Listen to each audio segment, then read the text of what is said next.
The crystal glasses clinked against bone china as my mother set the table for our mandatory Sunday dinner. Everything had to be perfect, as always.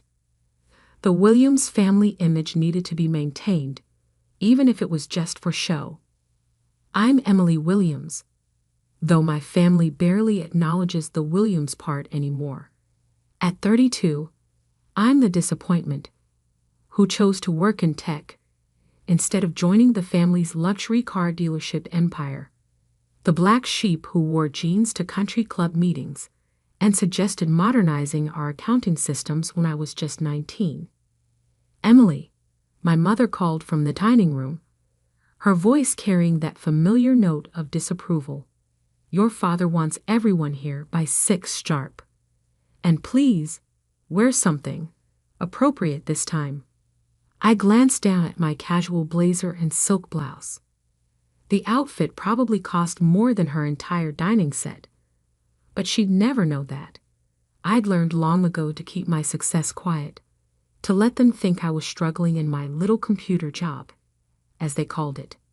If they only knew. The truth was, I'd been 3 steps ahead of them for years. While they bragged about their 5 dealerships across the state, I was building something much bigger. But tonight, everything would change. They'd forced my hand, and now, it was time to show them exactly who they'd been looking down on all these years. I arrived at 5:55 p.m., parking my modest Volvo behind my brother, Marcus's shiny new Porsche. He'd always been the golden child, following in our father's footsteps, playing the part of the dutiful son. He was also running their business into the ground with his gambling habit and risky investments, but heaven forbid anyone mentioned that at Sunday dinner. The house was exactly as it had been since my childhood, a sprawling colonial mansion that screamed old money, even though our family's wealth only went back 2 generations. My grandfather had built the dealership from nothing, but my father, Richard Williams, preferred to pretend we had blue blood going back centuries. You're almost late, my mother said by way of greeting, eyeing my clothes with barely concealed disdain. Almost isn't late, Mom, I replied, hanging my coat in the foyer. How's the new country club membership going? She stiffened slightly. They didn't know I knew about their rejection from the Preston Valley Club. The 3rd such rejection this year. Their social standing wasn't what it used to be, though they were desperately trying to hide it. In the dining room, Marcus was already seated, his wife Jessica beside him, both of them looking like they'd stepped out of a luxury car commercial. My father stood at the head of the table, swirling his whiskey like he was starring in his own movie about wealthy patriarchs. Emily, he nodded curtly. Glad you could tear yourself away from your computers. I smiled, taking my seat. If he only knew that those computers had helped me build a tech empire worth billions, or that I owned controlling shares in 3 major software companies. But tonight wasn't about my success. It was about their failure and the choice they were about to make. Now that everyone's here, my father began, setting down his glass with practiced authority. We need to discuss some family business. Here it comes, I thought, maintaining my calm expression. The dealerships are entering an exciting new phase of expansion, he continued, though I could see the strain around his eyes. We're planning to acquire 3 new locations by year's end. I knew this was a lie. Their latest financial reports, which they didn't know I had access to, showed they were barely staying afloat.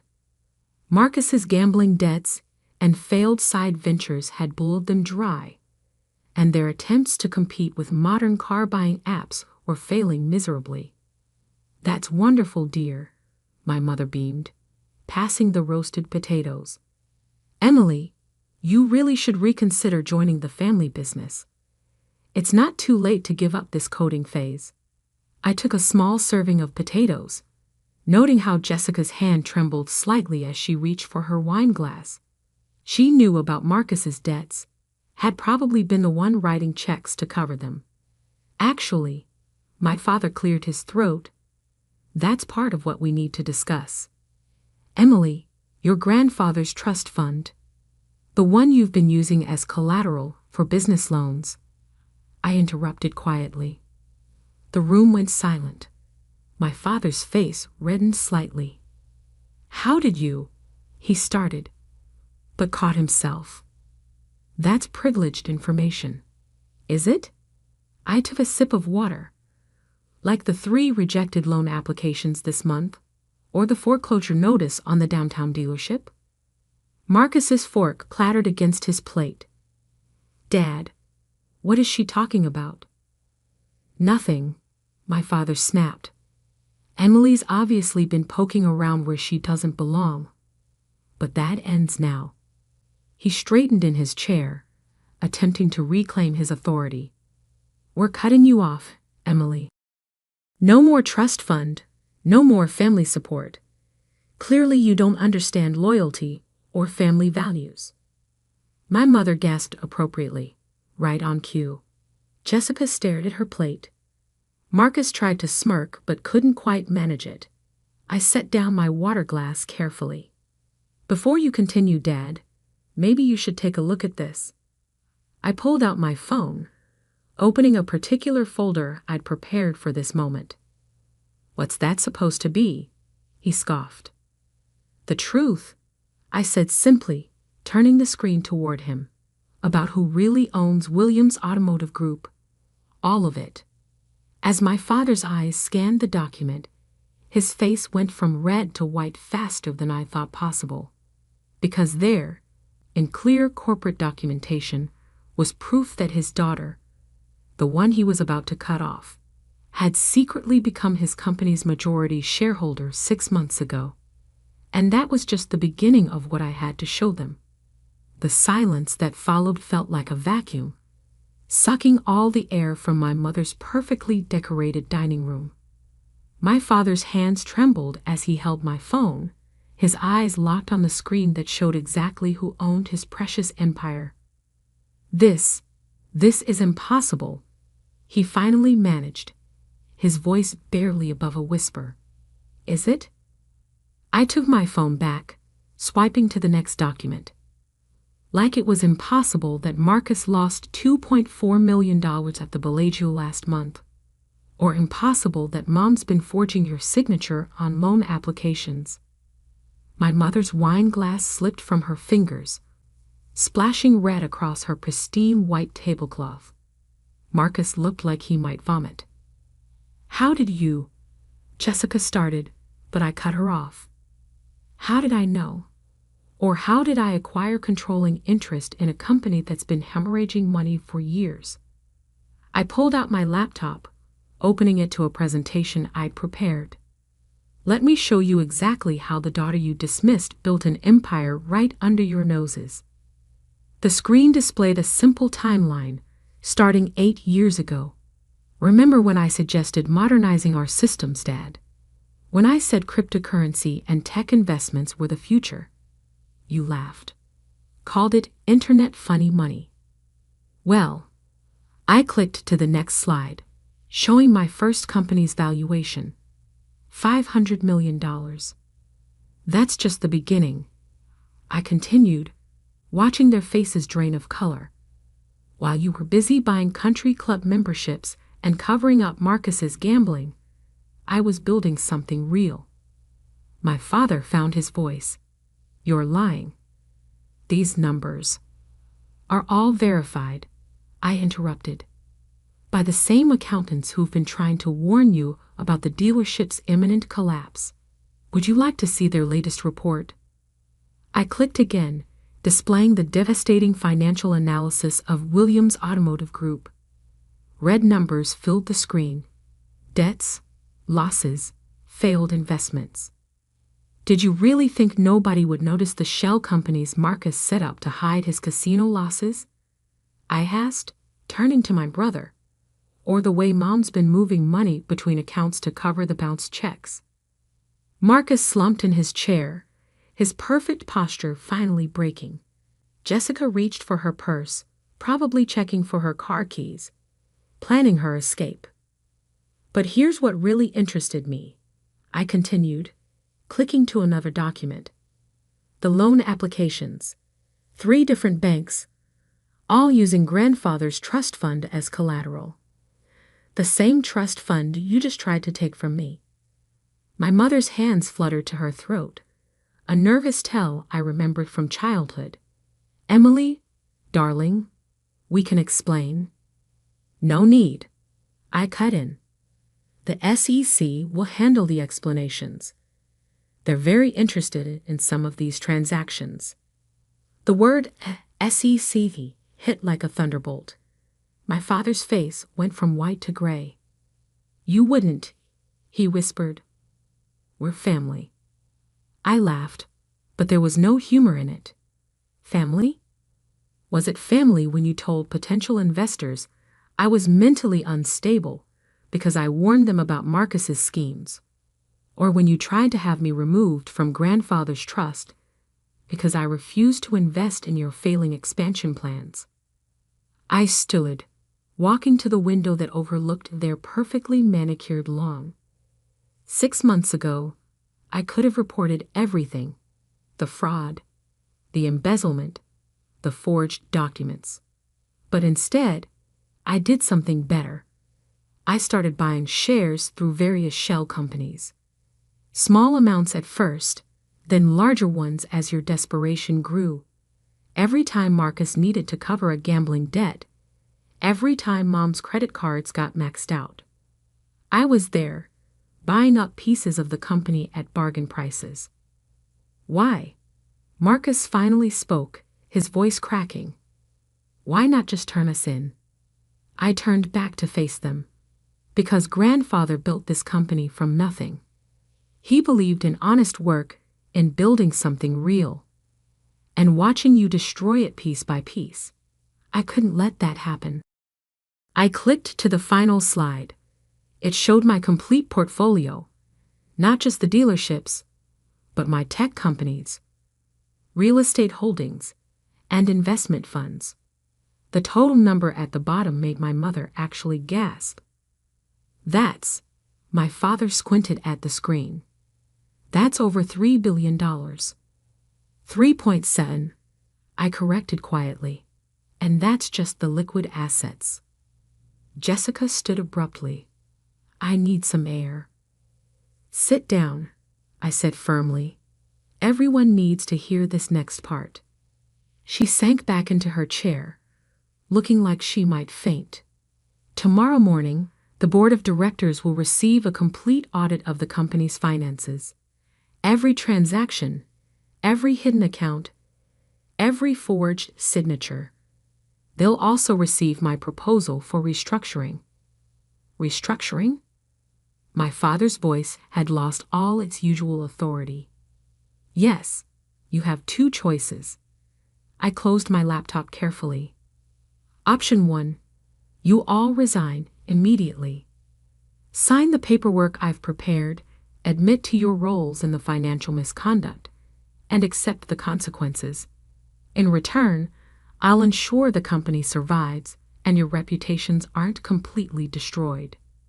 The room was so quiet, you could hear the antique grandfather clock ticking in the hall.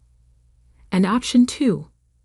Marcus asked, though his tone suggested he already knew.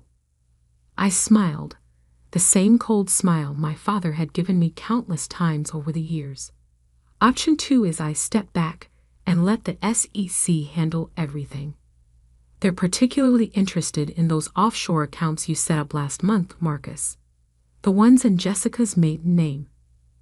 Jessica's head snapped up, her eyes wide with betrayal as she stared at her husband. Apparently, she hadn't known about those accounts. You have until midnight to decide, I continued, gathering my things. Though given the federal agents currently parked outside the downtown dealership, I'd suggest deciding quickly. My father stood suddenly, his chair scraping against the hardwood floor. You planned all this? Tonight? The dinner? Everything? No, Dad. You planned this. Every time you dismissed me, every time you covered up Marcus's mistakes, every time you chose appearance over reality, you planned this. I just took notes and waited. I walked to the door, then paused. Oh, and Mom? The Preston Valley Country Club didn't reject your application. I bought it last year and had them blacklist you. Consider it payback for all those holiday dinners you forgot to invite me to. The sound of my mother bursting into tears followed me out into the hallway. But I wasn't finished. There was one more revelation to come. One that would shake this family to its very foundation. I turned back one last time. Before you make your decision, you might want to ask Marcus about the real reason Grandfather changed his will 2 days before he died. About the conversation they had in the hospital and the security camera footage I have from that night. Marcus's face went completely blank. He knew exactly what I was talking about. And soon, so would everyone else. The next morning dawned clear and cold, the kind of autumn day my grandfather used to love. I sat in his old office at the downtown dealership, now my office, watching the sun rise over the city he'd helped build. The leather chair still smelled faintly of his cigars, a scent that had always meant safety and wisdom to me. My phone had been buzzing since 5 a.m. First Jessica, then my mother, then a stream of family friends and business associates. I let them all go to voicemail. They had years to listen. Now they could wait. At exactly 9:00 a.m., my assistant knocked on the door. They're here. I nodded, straightening the files on my grandfather's mahogany desk. Send them in. My family filed in like mourners at a funeral. My father had aged overnight, his usual swagger replaced by a haunted stoop. My mother's makeup couldn't hide her sleepless night. Marcus looked hungover, and Jessica kept her distance from him, her wedding ring conspicuously absent. Sit, I said quietly, gesturing to the chairs arranged before the desk. They sat without argument, a first in family history. Before we discuss your decisions, I began, let's address what happened in this room 8 months ago. I pressed a button on my laptop, and the large screen on the wall flickered to life. Security camera footage appeared, showing this very office. The timestamp read 11:47 p.m., the night before my grandfather died. Marcus entered, looking furtive. Our grandfather sat in the same chair I now occupied. Turn it off, Marcus pleaded. No, I said firmly. Everyone needs to see this. On screen, Marcus paced, agitated. The audio was crystal clear. You can't change the will, Grandpa. You can't give everything to Emily. Our grandfather's voice, though weak, carried his characteristic steel. Emily understands business, Marcus. Real business, not just appearances. She'll preserve my legacy. She abandoned the family, Marcus shouted. She plays with computers while I've given everything to this company. Given? Grandfather laughed weakly. You've taken, boy. Stolen. Gambled. I know about Geneva. My mother gasped. Geneva, where Marcus had lost $5 million of company money in a single weekend. Emily figured it out. Grandfather continued on screen. Brought me the proof weeks ago. But unlike you, she wanted to protect the family name. Give you a chance to make it right. The next part was harder to watch. Marcus, desperate and angry, grabbing our grandfather's heart medication, holding it out of reach. Sign it back to me, he demanded. Right now. Instead, Grandfather pressed the silent alarm under his desk. As security rushed in, he looked directly at the camera, directly at me, watching now, and mouthed, "Trust Emily." He died the next morning. The official cause was heart failure. I stopped the footage. The room was deathly silent. The police have a copy of this, I said into the quiet, along with the toxicology report showing elevated levels of stress hormones from that confrontation. You killed him, my mother whispered, staring at Marcus. Your greed killed your own grandfather. Marcus buried his face in his hands. Jessica had moved even further away from him, her face a mask of disgust. Now, I continued, opening the first file on the desk, let's discuss your decisions about my offer. My father cleared his throat. We'll sign whatever you want. Good, because what I want is to set things right. I started distributing documents. Here's how this will work. Over the next hour, I laid out the new reality. My father would take early retirement, citing health reasons. Marcus would enter a private rehabilitation program for his gambling addiction, non-negotiable and closely monitored. My mother would step down from all charity boards, social clubs, and public positions. The company will survive, I explained, watching them sign page after page. I've already lined up partnerships with 3 major tech firms to modernize our sales platform. The Williams name will continue to mean something in this city, just not what you thought it meant. And us? My mother asked quietly. What happens to us? I leaned back in grandfather's chair. You'll receive living allowances. Modest ones, enough to maintain decent lives, but not your current excesses. Marcus's debts will be paid off to prevent legal consequences, but he'll work a regular job, earning regular wages, once he completes rehabilitation. A regular job. Marcus looked horrified. Yes, Marcus, like regular people, like I did when I started my tech company, working 80-hour weeks while you were flying private jets to Monaco. I turned to Jessica. You have a choice too. The prenup Marcus had you sign is void. I've made sure of that. You can leave now with a generous settlement, or stay and accept the new circumstances. She stood without hesitation, placing her keys to their mansion on the desk. I'll have my lawyer contact yours. With that, she walked out, head high, never looking back at Marcus. My father spoke up, his voice rough. Why not just destroy us completely? Why show any mercy? I opened my desk drawer and pulled out an old photograph. In it, a much younger version of my father stood beside my grandfather in front of the first Williams dealership. Both were smiling, proud, genuine. Because of him, I said, placing the photo on the desk.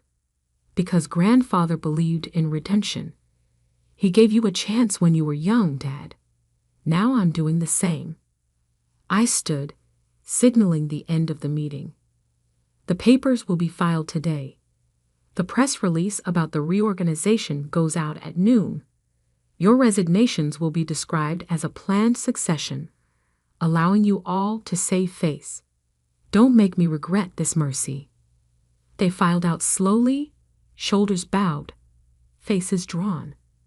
My mother paused at the door. You're exactly like him, you know, she said softly. Your grandfather. We should have seen it sooner. Yes, I replied. You should have. After they left, I walked to the window, looking out at the dealership lot where I used to play as a child. The morning sun glinted off rows of new cars, each one representing the legacy my grandfather had built and I had saved. My phone buzzed, a news alert. The technology sector was praising the Williams Automotive Group's innovative new digital sales platform. Our stock was up 12% in pre-market trading. The future was already arriving. I sat back down in my grandfather's chair, opening his old ledger. Inside, he'd written something on the last page just days before his death. Dear Emily, Power isn't about controlling others. It's about controlling yourself when others give you reason not to. You understand that? It's why you'll succeed where they failed. Love, Grandpa. I closed the ledger, smiling slightly. The empire wasn't just saved, it was transformed. And the daughter they dismissed had become the architect of its future. 3 months later, I stood in the main showroom, watching as our new digital display systems were installed. The Williams Automotive Group had become the talk of the industry, pioneering a hybrid model of online and traditional car sales that was revolutionizing the market. My father had settled into quiet retirement, taking up golf and staying away from business entirely.